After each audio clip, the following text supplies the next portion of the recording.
Guys have really stepped up. Just talk about some of the younger guys. If you look across the board right now, I just kind of go about position specific across the board. But you look at Bear.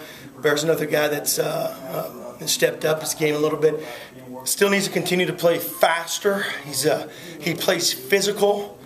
We still need to work on him playing faster at times, and still trying to. We still got to become a better route runner in everything. He plays so strong, and that's one of his pluses. But we need to home in on the other things now. Fred Brown is a player I'm excited about. I think he's got good speed. He's got the ability to come in and out of breaks, and he's made some plays for us. He came back and he ran a great route in the game the other day. He ran a little hitch and go off of a streak route, locked the guy's hips. So he's making strides. Working again with Jamie on down, what we did is, based on the reps, we moved Fred Ross to rotate with Gabe Miles. So both those guys took reps at the H position, the inside, and Fred had a great game in my opinion. Graded a winner, played exceptionally well. But at the same time, when you look at the defense, that defense was a too high shell. They played cover 2 to the boundary. Going into the game, we said the inside receiver should have a good game, and he did. He made the plays that he needed to make, and he stepped up. And I was excited about the opportunity to move him and shift him around. Just gives us more options when guys can learn multiple positions.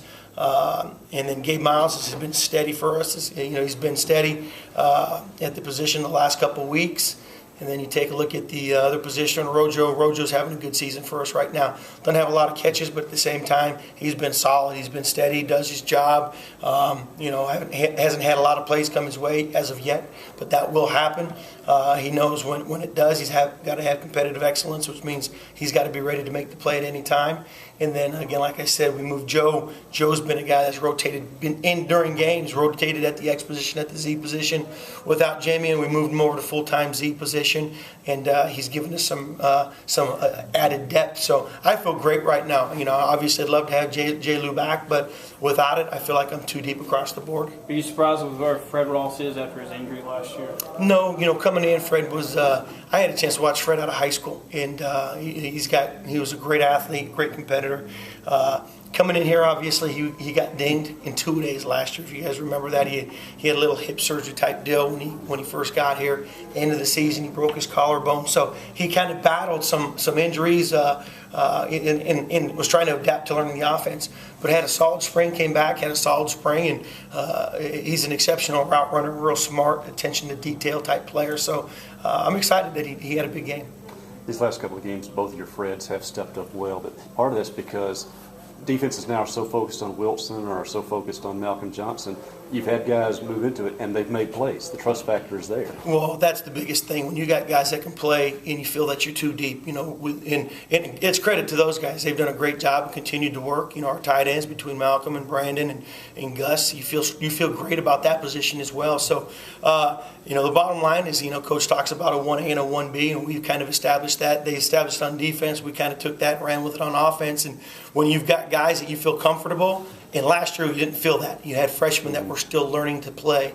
Now you feel good. You got these guys have had 2 years under the belt right now, and they're playing that way. And they play as a unit. There's one ball. We all know that. Everybody wants to rock. Everybody wish they could play 80 plays. I'll be honest with you, I don't think you can play nowadays with the tempo and speed. I don't think you can play 70, 80 plays full speed all the time. So our guys, they're getting right around half the reps, each one of them. And the bottom line is they know, hey, listen, I got to go out there when my turn comes. I've got to give 100%. And we preach in our room, I'd rather have a guy give me 100% 3 snaps in a row, and the next guy goes in, gives me 100% for 3. So we're not losing any speed. And in the fourth quarter, I think that's going to be beneficial for us. Looking at that UT Martin secondary, I think they've given up next to last most passing yards in the Ohio Valley. What have you seen from that secondary? You've got a team. They're a 3-3-5 base. They're gonna try to. They play a lot of no deep coverage. They'll play some what we call 38 double cloud. They'll drop 8 and play zone third shell behind it at times and third long. And they're a team that's going to come out. They're going to compete. We prepare no different for this team, no different than we prepare for any other team.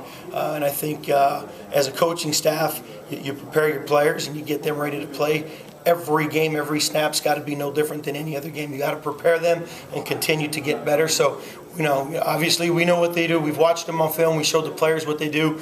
But our focus is trying to get better on every snap for our team. Where's a young guy like Jesse Jackson at, in his redshirt year? I think Jesse's done a great job. I spoke with somebody else about that last week. I'm really excited about Jesse because he's gotten stronger. Coming in, he was hesitant with his knee. He had coming off that surgery. He was testing himself. Didn't really know, can I do this? Can I not do it? I'm sore. He's pushing. And the thing with Jesse's a warrior. Jesse will push himself. Now he's one of those kids you're going to have to tell him, hey, just relax, take it, because he's going to go. And that's why we recruited him. We recruited him. We loved the personality. We knew what he could do on the field, and we knew that type of mentality. And that's why we win here. And that's why we're going to continue to recruit players that have a strong desire to be great at what they do and want to be the best. And I'm excited. Jesse's done nothing but grow. I talk with Coach Court weekly, and says in the weight room, it's evident that he's getting good grades right now because there's a strong correlation between how someone does in the classroom and how they perform on the field. It really is. And he goes, getting a chance to sit in the academic arena and listen to how he's doing a great job for me in the weight room. So I'm excited about him. Thanks, Bill.